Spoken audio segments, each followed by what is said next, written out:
যেখানে ঘটনাটা কুমিল্লা বুড়িচং উপজেলা সীমান্ত সেটা ৬০ বিজিবির অধীনে। আমরা কিছুক্ষণ আগে ৬০ বিজিবির যিনি অধিনায়ক এম জাবের বিন জব্বার তার সাথে আমরা কথা বলেছিলাম।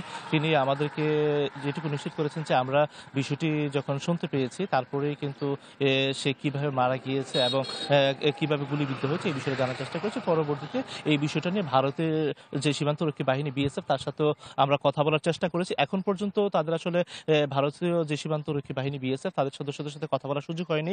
আসলে সুযোগ হওয়ার পরে এখনো যেহেতু আপনার সকাল ৮টায় ঘটনা ঘটেছে এবং এখন পর্যন্ত ৩.৫ ঘন্টা অতিবাহিত হচ্ছে। লাশ কিন্তু সীমান্তের যেই নো ম্যানস ল্যান্ড এলাকা সেখানেই পড়ে আছে।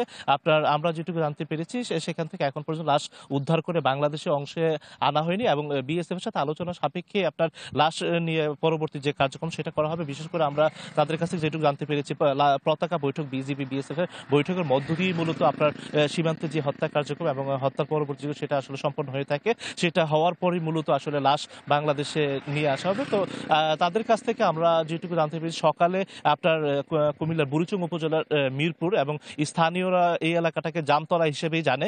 সেখানে আপনার অনুপ্রবেশের চেষ্টা করেছিল আপনার আনোয়ার হোসেন নামে এক ব্যক্তি।